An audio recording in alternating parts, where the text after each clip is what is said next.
अस्सलाम वालेकुम class, hope you are all well. आज जो हम टॉपिक स्टार्ट करने जा रहे हैं वो है introduction two sets. Previous lecture में हमने बात की थी कम्प्लेक्स नंबर्स की एंड रियल नंबर सिस्टम की।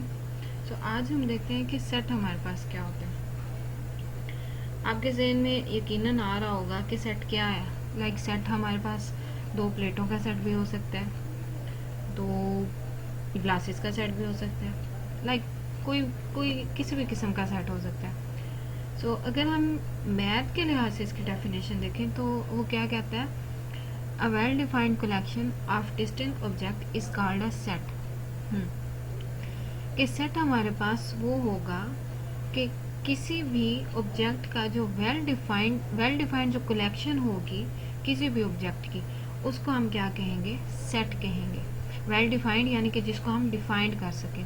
लाइक अगर मैं आपको एक एग्जांपल दूं, पाकिस्तान के 4 प्रोविंसेस का जो है वो सेट, ठीक है, यानी कि हमारे पास वेल डिफाइंड हो गया, हमें पता है कि पाकिस्तान के कितने सूबे हैं, तो वो हमारे पास क्या हो गया, वेल डिफाइंड कलेक्शन होगी। इस तरह अगर मैं आपको एक और एग्जांपल दूं ऑनेस्टी की, ठीक है, ईमानदारी की, तो अगर देखा जाए तो ये हमारे पास वेल डिफाइंड कलेक्शन नहीं होगा, तो इसको हम सेट नहीं कहेंगे। आगे वो मज़ीद क्या कहते हैं, 1 2 3 4 the set containing the element. अच्छा, the object in the set are called members or element of the sets.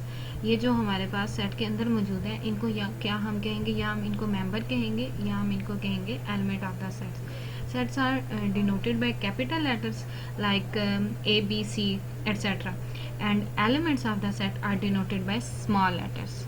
ठीक है, कि जो हमारे पास सेट होता है, लाइक अगर मैं इसको सेट का, इस सेट को नाम दे दूं A इज इक्वल टू 1 2 3 4, ठीक है, तो वो उसको मैं किससे डिनोट करूंगी, कैपिटल से, और जो एलिमेंट होंगे वो मेरे पास स्मॉल लेटर्स हो जाएंगे, यानी कि ब्रैकेट्स के अंदर हम कुछ भी लिख लेंगे, लेकिन क्या लिखेंगे, जो हमारे पास वेल डिफाइंड कलेक्शन होगी। अच्छा, इसके बाद हम बात करते हैं इस चीज़ की, ये हमारे पास क्या है, इसको हम कहते हैं बिलोंग्स टू। अगर हम देखें, ये हमारे पास एक सेट है 1 2 3 4, ठीक है, इन क्लोज पर ब्रैकेट्स।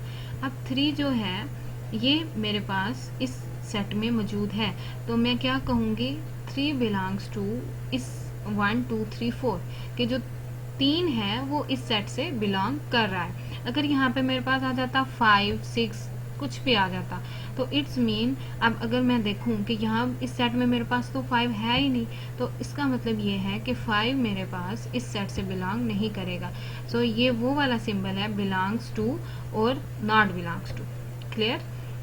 आगे हम बात करते हैं सेट के हमारे पास मेथड कितने होते हैं। तो हमारे पास सेट के 3 मेथड हैं जिसके ज़रिए से हम इसको डिफाइन कर सकते हैं। पहले हमारे पास डिस्क्रिप्टिव मेथड, देन हमारे पास टेबुलर मेथड है, एंड देन है हमारे पास सेट बिल्डर मेथड। अच्छा, अब डिस्क्रिप्टिव मेथड वो क्या होता है, हमारे पास अ सेट में be defined by means of sentence, यानी कि किसी सेंटेंस की फॉर्म में हमारे पास दिया होगा। इसकी एग्जांपल ये है, A is equal to set of all vowels of the English alphabets. अब हमें पता है कि हमारे पास जो है set of all vowels of the English alphabets, वो हमारे पास कौन से हैं, AEIOU, यानी कि किसी स्टेटमेंट की फॉर्म में अगर आपके पास कोई सेट गिवन होगा, वो हमारे पास क्या होगा, उस मेथड को हम क्या कहेंगे, डिस्क्रिप्टिव मेथड। देन हम बात करते हैं टेबुलर मेथड की। अ सेट में be specified by listing it's element with in brackets. अच्छा, अब वो क्या बात करते हैं कि स्पेसिफाई होगा बाय लिस्टिंग इट्स एलिमेंट्स उसके अंदर होंगे, और इनक्लोज हमारे पास किससे होगा, ब्रैकेट्स के साथ होगा। लाइक अगर ये चीज़ है हमारे पास, हमने ऊपर बात की इसकी, ये हमारे पास कौन सा था, डिस्क्रिप्टिव मेथड। अब टेबुलर में क्या आ जाएगा, उसी चीज़ को उसने डिफाइन कर दी है, AEIOU, लाइक ये वाली जो चीज़ है ये हमारे पास टेबुलर मेथड हो जाएगा।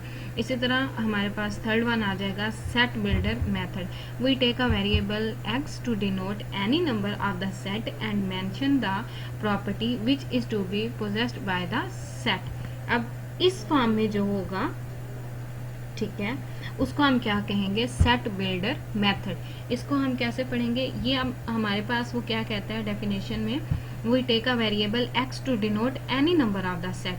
अब ये वाला जो x है, the set of all element अब ये वाला जो सिंबल है ये हमारे पास होता है सच दैट का x is a vowel of English alphabets, ठीक है। अब ये वाला जो होगा ये हमारे पास कौन सा होगा, सेट बिल्डर मेथड। तो बच्चों हमने डिस्कस किया सेट के बारे में और उसके मेथड के बारे में। उसके कितने मेथड हैं, हमारे पास 3 मेथड है, descriptive method, tabular method and set builder method. आगे हम डिस्कस करते हैं इक्वल सेट कि इक्वल सेट हमारे पास क्या होता है। क्या कहता है, two sets A and B are said to be equal, A is equal to B if and only if they have the same element, कि अगर उनके एलिमेंट सेम होंगे, ठीक है, उसको हम क्या कहेंगे कि वो हमारे पास क्या है, इक्वल सेट है। अगर इसके एग्जांपल अगर आप देखें, A is equal to 1 to 3 and B is equal to 3 to 1, shuffling हुई है लेकिन एलिमेंट सेम है। यहाँ पे भी हमारे पास 3 है और यहाँ पे भी हमारे पास 3 है, तो हमारे पास नंबरिंग भी सेम है। यहाँ पे हमारे पास 1 to 3 है और यहाँ पे हमारे पास 3 to 1 है, यानी कि ऐसा सेट जिसमें हमारे पास सेम एलिमेंट होंगे उसको हम क्या कहेंगे, इक्वल सेट। आगे हम बात करते हैं ऑर्डर ऑफ सेट की। The number of elements in a set is called the order of the set. 1 to 3 has order 3, यानी कि एक सेट में आपके पास एलिमेंट की तादाद कितनी है वो आपके पास क्या होगा, ऑर्डर ऑफ अ सेट। मैं रिपीट कर रही हूँ कि ऑर्डर ऑफ अ सेट हमारे पास क्या होगा कि एक सेट में हमारे पास एलिमेंट्स की तादाद कितनी है वो हमारे पास क्या होगा, ऑर्डर ऑफ अ सेट। अब जिस तरह अगर ये है AEIOU, अगर मैं इस सेट का आपसे ऑर्डर ऑफ अ सेट पूछूं तो आप क्या कहेंगे कि इसका ऑर्डर ऑफ अ सेट आपके पास क्या है, 5 हो जाएगा। क्लियर। आगे हम बात करते हैं सिंगलटन सेट की। जैसे कि नाम से ही जाहिर है, सिंगल अकेला। अ set having only one element is called singleton set, like 2A etcetera, यानी कि ऐसा सेट जो कि सिर्फ एक एलिमेंट पर मुश्तमिल होगा उसको हम क्या कहेंगे, सिंगलटन सेट। आगे वो बात करते हैं एम्प्टी सेट। एम्प्टी सेट यानी कि बिल्कुल खाली set. A set having no element is called empty set. ऐसा सेट जिसमें कोई एलिमेंट नहीं होगा उसको हम क्या कहेंगे, एम्प्टी सेट कहेंगे। और इसको हम डिनोट करते हैं सिंबल, इसको हम कहते हैं फाई और इसको हम कहते हैं यानी कि ब्रैकेट्स, और इसके अंदर हमने कुछ भी नहीं लिखना।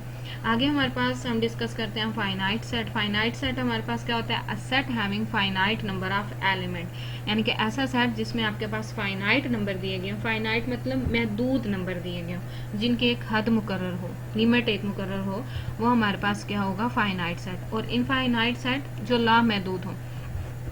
अब लामहदूद जैसे अल्लाह पाक की नेमतें आ जाएंगी, वो इनफाइनाइट है, तो वो हमारे पास कौन सा हो जाएगा, इनफाइनाइट सेट। अब फाइनाइट सेट इसकी जो है एग्जाम्पल रियल लाइफ से वो आप लोग मुझे देंगे। अच्छा, आगे हम बात करते हैं सबसेट की। सबसेट हमारे पास क्या होता है, वो क्या कहता है, if each element of a set A is an element of set B, then A is said to be the subset of B and written as A subset B।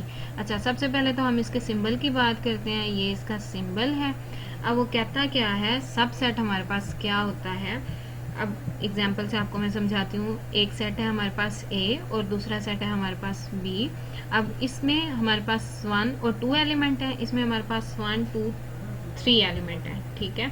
अगर मैं आपसे इसका ऑर्डर पूछूं, इस सेट का order मेरे पास 2 होगा और इस सेट का ऑर्डर मेरे पास क्या होगा, 3 होगा। अच्छा, अब अगर हम बात करते हैं वो क्या कहता है सबसेट की, वो क्या कहता है, if each element of a set A is an element of a set B, अगर सेट A के तमाम एलिमेंट सेट B में हमारे पास मौजूद होंगे, देन हम सेट A को सेट B का सबसेट कहेंगे। मैं रिपीट कर रही हूँ, अगर सेट A के तमाम एलिमेंट मेरे पास सेट B में मौजूद होंगे, देन हम सेट A को सेट B का सबसेट कहेंगे।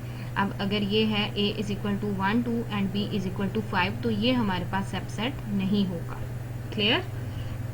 आगे हम बात करते हैं यूनिवर्सल सेट की। The set with which we have to deal are generally subset of a bigger set, like U is equal to 1 to 3 up to so on 30, A is equal to 1 to up to so on 10 and B is equal to 1 to 3। अब 2 set है हमारे पास, तो universal set हमारे पास क्या होगा, इसको हमेशा हम U से डिनोट करते हैं। अब 2 सेट हैं A और B, तो यूनिवर्सल सेट कौन सा होगा, जो भी हमारे पास सेट गिवन होंगे उनसे हमेशा वो सेट बड़ा होगा, तो उसको हम क्या कहेंगे, यूनिवर्सल सेट। अब क्या होगा हमारे पास डिसजॉइंट सेट, वो क्या होता है हमारे पास, और ये subset of a bigger set, ठीक है। डिसजॉइंट सेट क्या होगा हमारे पास, if the intersection of two sets is empty then sets are set to be disjoint. Example से आपको समझाती हूँ। ए सेट है हमारे पास 1 2 और बी है हमारे पास 3 4। जब इनका हमने इंटरसेक्शन लेना है, सबसे पहले अब हम बात करते हैं यूनियन और इंटरसेक्शन की, फिर आपको डिसजॉइंट सेट की समझ आएगी। यूनियन ऑफ अ सेट वो हमारे पास क्या होता है, ए 1 2 3 यूनियन, इसको हम यू से डिनोट करेंगे, एंड 4 5 3 दो सेट है हमारे पास, ये सेट ए है और ये सेट बी है, तो इसका हमने यूनियन लेना है। यूनियन का जिसका अगर हम वैसे उर्दू में मीनिंग देखें तो इसका मतलब होगा इकट्ठे, तो हमने तमाम एलिमेंट्स को इकट्ठा एक ब्रैकेट में क्लोज कर देना है, तो वो हमारे पास क्या होगा, यूनियन ऑफ अ सेट हो जाएगा। इसी तरह हम बात करते हैं इंटरसेक्शन ऑफ अ सेट की, तो ये हो जाएगा हमारे पास इंटरसेक्शन ऑफ अ सेट क्या होगा, यानी कि जो हमारे पास सेम एलिमेंट्स होंगे, ठीक है, वो हमारे पास क्या हो जाएगा, इंटरसेक्शन ऑफ अ सेट। अब हम बात करते हैं डिसजॉइंट सेट की, तो वो क्या कहता है, if the intersection of two set is empty then sets are set to be disjoint. यानी कि दो सेट हैं हमारे पास, उनका जब हम इंटरसेक्शन लेंगे, इंटरसेक्शन लेने के बाद हमारे पास आंसर अगर आता है 5 यानी कि एम्प्टी सेट आता है, तो उसको हम क्या कहेंगे कि वो हमारे पास क्या है, डिसजॉइंट सेट है। क्लियर बच्चों, इंशाल्लाह नेक्स्ट लेक्चर में मिलते हैं। अल्लाह हाफिज़।